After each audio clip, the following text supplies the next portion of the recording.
আমার চ্যানেলের পক্ষ থেকে সবাইকে নমস্কার। আমি চলে আসছি নতুন একটি আপডেট নিয়ে। আশা করি সবাই ভালো আছেন। তো আপনারা জানেন আমি এর আগে বেশ কয়েকটি ভিডিও দিয়েছি। স্বামী বিবেকানন্দের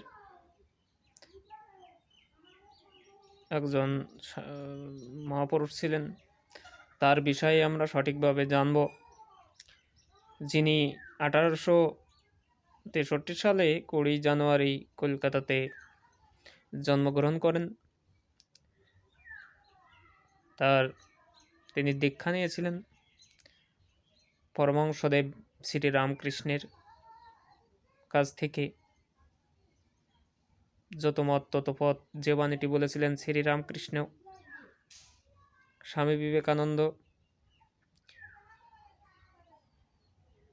জীব সেবা করে যেজন, সেই জন সেবিষে ঈশ্বর। তার ভিডিওটি আপনারা শুনলে বুঝতে পারবেন। সবাই আমার চ্যানেলের সঙ্গে থাকবেন এবং বেশি বেশি সাবস্ক্রাইব করবেন। স্বামী বিবেকানন্দ যে মহাপুরুষ, যিনি সনাতন ধর্মের দুর্দিনে শিকাগো শহরে বক্তব্য দিতে গিয়েছিলেন। এই সনাতন ধর্মের জন্যই সেই মহাপুরুষকে এই স্যালুটিউ। মহাপুরুষ আপনাকে ভুলব না আমরা। তো আমরা চলে যাই মূল ভিডিওতে। আপনারা ভিডিওটি দেখতে থাকুন। সবাইকে ধন্যবাদ জানিয়ে আপনাদের আমি নিয়ে যাব মূল ভিডিওতে। ভালো লাগলে আমার ভিডিওটি দেখানোর সার্থকতা হবে। সবাইকে ধন্যবাদ। জীবে প্রেম করে যেই জন, সেই জন সেবিছে ঈশ্বর। এইভাবে শিবজ্ঞানী জীবসেবার আদর্শ আমাদের মধ্যে জাগিয়ে তুলতে চেয়েছিলেন যে মহান মনীষী, তিনি হলেন স্বামী বিবেকানন্দ। 1863 সালের 12 জানুয়ারি কলকাতার এক বাঙালি হিন্দু পরিবারে স্বামী বিবেকানন্দের জন্ম হয়। তিনি আধ্যাত্মিকতার প্রতি আকর্ষণ অনুভব করতেন ছোটবেলা থেকেই। রামকৃষ্ণ পরমহংসদেব ছিলেন তার আধ্যাত্মিকতার গুরু। তার কাছেই বিবেকানন্দ শিখেছিলেন সকল জীবের মধ্যেই ঈশ্বর বাস করে, অতএব জীবের সেবা করা মানেই ঈশ্বরের সেবা করা। তারই কয়েকটা বাণী নিয়ে আমার আজকের ভিডিও। ওঠো, জাগো এবং লক্ষ্যে না পৌঁছানো পর্যন্ত থেমো না। ইচ্ছাশক্তি জগৎকে পরিচালনা করে থাকে। কোনো বড় কাজই কঠোর পরিশ্রম ও কষ্ট স্বীকার ছাড়া হয়নি। সারাদিন চলার পথে যদি কোনো সমস্যার সম্মুখীন না হও, তাহলে বুঝবে তুমি ভুল পথে চলেছ। এমন কাজ করে চলো যে তুমি হাসতে হাসতে মরবে আর জগৎ তোমার জন্য কাঁদবে। আমি বিশ্বাস করি যে কেউ কিছু পাওয়ার উপযুক্ত হলে জগতের কোনো শক্তিই তাকে বঞ্চিত করতে পারে না। যখন আমাদের মধ্যে অহংকার থাকে না, তখনই আমরা সবথেকে ভালো কাজটা করতে পারি, অপরকে আমাদের ভাবে সবচেয়ে বেশি অভিভূত করতে পারি। মনের মতো কাজ পেলে অতি মূর্খও করতে পারে। যে সকল কাজকেই মনের মতো করে নিতে পারে সেই বুদ্ধিমান। কোনো কাজই ছোট নয়। কাজ করো নির্ভীকভাবে, এগিয়ে চলো সত্য আর ভালোবাসা নিয়ে। যা পারো নিজে করে যাও, কারো ওপর আশা বা ভরসা কোনোটাই করো না। সাহসী লোকেরাই বড় বড় কাজ করতে পারে। উঁচুতে উঠতে হলে তোমার ভেতরের অহংকারকে বাইরে টেনে বের করে আনো এবং হালকা হও, কারণ তারাই ওপরে উঠতে পারে যারা হালকা হয়।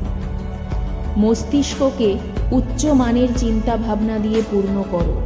দিবারাত্র এগুলোকে তোমার সামনে রেখে চলো। এগুলোর থেকে মহান কাজ বেরিয়ে আসবে। যেরকম বীজ আমরা বুনি, সেরকমই ফসল আমরা পাই। আমরাই আমাদের ভাগ্য তৈরি করি। তার জন্য কাউকে দোষারোপ করার কিছু নেই, কাউকে প্রশংসা করারও কিছু নেই। আমাদের জাতের কোনো ভরসা নেই, কোনো একটা স্বাধীন চিন্তা কাহারও মাথায় আসে না, সেই ছেঁড়া কাঁথা নিয়ে টানাটানি। যে অপরকে স্বাধীনতা দিতে প্রস্তুত নয়, সে কখনোই স্বাধীনতা পাইবার যোগ্য নহে। দাসেরা শক্তি চায় অপরকে দাস বানিয়ে রাখার জন্য। নিজের উপর বিশ্বাস না এলে ঈশ্বরের উপর বিশ্বাস আসে না। ঘৃণার শক্তি অপেক্ষা প্রেমের শক্তি অনেক বেশি শক্তিমান। জগতে এখন একান্ত প্রয়োজন হলো চরিত্র। জগৎ এখন তাদের চায় যাদের জীবন প্রেম দীপ্ত ও স্বার্থ শূন্য। আহার করো পরিমিত, ধ্যান করো নিয়মিত, বই পড়ো মনোযোগ দিয়ে, চিন্তা করো গভীরভাবে, পরিকল্পনা করো দূরদৃষ্টির সাথে, সেবা করো তৎপরতার সাথে, দান করো নির্লিপ্তভাবে, ভালোবাসো নিঃস্বার্থভাবে, ব্যয় করো বিবেচনার সাথে, তর্ক করো যুক্তির সাথে, কথা বলো সংক্ষেপে। পবিত্র ও নিঃস্বার্থ হতে চেষ্টা করো, তার মধ্যেই রয়েছে সমস্ত ধর্ম। শুধু বড়লোক হয়েও না, বড় মানুষও হও। কাপুরুষরাই পাপ কাজ করে, মিথ্যা কথা বলে, বীর কখনো পাপ করে না। হে বীর হৃদয় যুবকবৃন্দ, এগিয়ে যাও। লক্ষ লক্ষ মানুষ ক্রমশ ডুবছে, তাদের উদ্ধার করো। মৃত্যু না হওয়া পর্যন্ত এটাই আমাদের মূল মন্ত্র হওয়া উচিত। যারা তোমাকে সাহায্য করেছে তাদের কখনো ভুলে যেও না। যারা তোমাকে ভালোবাসে তাদের কখনো ঘৃণা করো না। যারা তোমাকে বিশ্বাস করে তাদের কখনো ঠকিও না। নারীদের নিয়ে তার কিছু উক্তি। আমরা স্ত্রীলোককে নীচ, অধম, মহা হেয়, অপবিত্র বলি। তার ফল আমরা পশু, দাস, উদ্যমহীন, দরিদ্র। মেয়েদের উন্নতি করতে পারো তবে আশা আছে, নইলে পশু জন্ম ঘুচবে না। গোলামির উপরে যে সম্পর্কটা দাঁড়িয়ে আছে সেটা আবার কখনো ভালো হতে পারে? যেখানে মেয়েদের স্বাধীনতা নেই সে জাত কখনো উন্নতি করতে পারে না। এ দেশের যত আইন কানুন, যত ভালোবাসা, যত স্মৃতি, সমস্ত মেয়েদের দাবিয়ে রাখার জন্য হয়েছে। ভারতীয় নারীদের যেরকম হওয়া উচিত সীতা তার আদর্শ। জগতে মায়ের স্থান সকলের উপরে, কারণ মাতৃভাবেই সবচেয়ে বেশি নিঃস্বার্থপরতা শিক্ষা ও প্রয়োগ করা হয়। জগতের কল্যাণ স্ত্রী জাতির অভ্যুদয় না হলে সম্ভাবনা নেই। এক পক্ষে পক্ষীর উত্থান সম্ভব নয়। পুরুষেরা মেয়েদের ভাগ্য গঠনের ভার গ্রহণ করাতেই নারী জাতির যত কিছু অনিষ্ট হয়েছে। নারীদের পাশ্চাত্য জ্ঞান ও বিজ্ঞান যেমন শেখাতে হবে, তেমনি জাগাতে হবে ভারতীয় আদর্শ ও ঐতিহ্যের প্রতি শ্রদ্ধা। আমাদের দেশের মেয়েরা তেমন শিক্ষিতা নয় বটে, কিন্তু তারা অনেক বেশি পবিত্র। 500 পুরুষের সাহায্যে ভারতবর্ষকে জয় করতে 50 বছর লাগতে পারে, কিন্তু 500 নারীর দ্বারা মাত্র কয়েক সপ্তাহের মধ্যেই তা করা যেতে পারে। সেই নারীও ধন্য যার চোখে পুরুষ ভগবানের পিতৃভাবের প্রতীক। ভারতের জননী আদর্শ নারী, মাতৃভাবী আদর্শ ও শেষ কথা। তার অনুপ্রেরণামূলক কিছু বাণী। সত্যি যদি মন থেকে কিছু করতে চাও তাহলে পথ পাবে, আর যদি না চাও তাহলে অজুহাত পাবে। যখন তুমি ব্যস্ত থাকো তখন সব কিছুই সহজ বলে মনে হয়, কিন্তু অলস হলে কোনো কিছুই সহজ বলে মনে হয় না। কখনো বলো না আমি করতে পারবো না। তুমি অনন্ত এবং সব শক্তি তোমার ভিতরে আছে। তুমি সব কিছুই করতে পারো। একটি সময়ে একটিই কাজ করো এবং সেটা করার সময় নিজের সব কিছু তার মধ্যে ব্যয় করে দাও।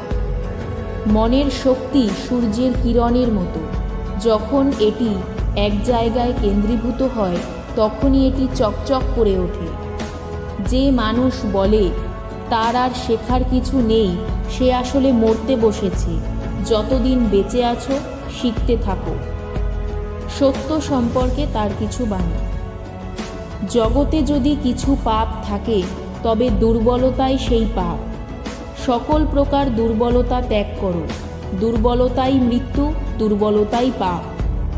সত্যের জন্য সব কিছুকে ত্যাগ করা চলে, কিন্তু কোনো কিছুর জন্যই সত্যকে ত্যাগ করা চলে না। এক দিনে বা এক বছরে সফলতার আশা করো না, সবসময় শ্রেষ্ঠ আদর্শকে ধরে থাকো। আমরা যেন নাম, যশ ও প্রভুত্ব, স্পৃহা বিসর্জন দিয়া কর্মে ব্রতী হই। আমরা যেন কাম, ক্রোধ ও লোভের বন্ধন হইতে মুক্ত হই। তাহা হইলেই আমরা সত্য বস্তু লাভ করিব। শিক্ষা সম্পর্কে তার কিছু বাণী। শিক্ষা হচ্ছে মানুষের মধ্যে থাকা উৎকর্ষের প্রকাশ। Education is the manifestation of perfection already in man. মানবতা সম্পর্কে তার কিছু বাণী। মানুষের সেবা করা হচ্ছে ঈশ্বরের সেবা করা। জীবন ও মৃত্যু হচ্ছে একটা ব্যাপারেরই ভিন্ন নাম। একই টাকার এপিঠ আর ওপিঠ, উভয়েই মায়া। এই অবস্থাটাকে পরিষ্কার করে বোঝাবার জো নেই। একসময় বাঁচবার চেষ্টা হচ্ছে, আবার পর মুহূর্তেই বিনাশ বা মৃত্যুর চেষ্টা। ধর্ম সম্পর্কে তার কিছু বাণী। যতক্ষণ পর্যন্ত আমার দেশের একটি কুকুরও ক্ষুধার্ত, আমার সমগ্র ধর্মকে একে খাওয়াতে হবে এবং এর সেবা করতে হবে। তা না করে অন্য যাই করা হোক না কেন, তার সবই অধার্মিক। ধর্ম হচ্ছে মানুষের মধ্যে ইতিমধ্যে থাকা দেবত্বের প্রকাশ। ভয়ের স্বরূপ সম্পর্কে তার বাণী। ভয়ই মৃত্যু, ভয়ই পাপ, ভয়ই নরক, ভয়ই অসাধুতা, ভয়ই ভুল জীবন। এই বিশ্বের সমস্ত নেতিবাচক চিন্তা, ভাবনা ও ধারণা এই ভয়ের অসৎ শক্তি থেকেই সৃষ্টি হয়েছে। আমরা যা এবং ভবিষ্যতে আমরা যা হব তার জন্য আমরাই দায়ী। আমাদের নিজেদের মধ্যে শক্তি আছে আমাদের নিজেদের তৈরি করার জন্য। আমরা এখন যা হয়েছি তা আমাদের অতীতের কর্মের ফল। আমরা ভবিষ্যতে যা হব তা আমাদের বর্তমানের কাজেরই ফল হবে। সুতরাং আমাদের জানতে হবে কিভাবে আমরা আমাদের কাজগুলো করব। শেখার জন্য এটাই হলো প্রথম শিক্ষা। দৃঢ় প্রতিজ্ঞ হও যে বাইরের কোনো কিছুকে অভিশাপ দেবে না, বাইরের কাউকে দোষ দেবে না, কিন্তু উঠে দাঁড়াও, নিজেকে দোষ দাও। তুমি বুঝতে পারবে নিজেকে ধরে রাখার জন্য এটাই হলো সঠিক পন্থা। পেছনে তাকিও না, শুধু সামনের দিকে তাকাও। অসীম শক্তি, অসীম উদ্যম, অসীম সাহস এবং অসীম ধৈর্য, এরা একাই পারে মহান কোনো কর্ম সম্পন্ন করতে। তার এই মহান বাণীগুলি আমাদের জীবনকে প্রভাবিত করেছে। ভিডিওটি ভালো লেগে থাকলে একটা লাইক করবেন আর চ্যানেলটিকে সাবস্ক্রাইব করে দেবেন। নিজেরাও ভালো থাকবেন আর সবাইকে ভালো রাখবেন। নমস্কার।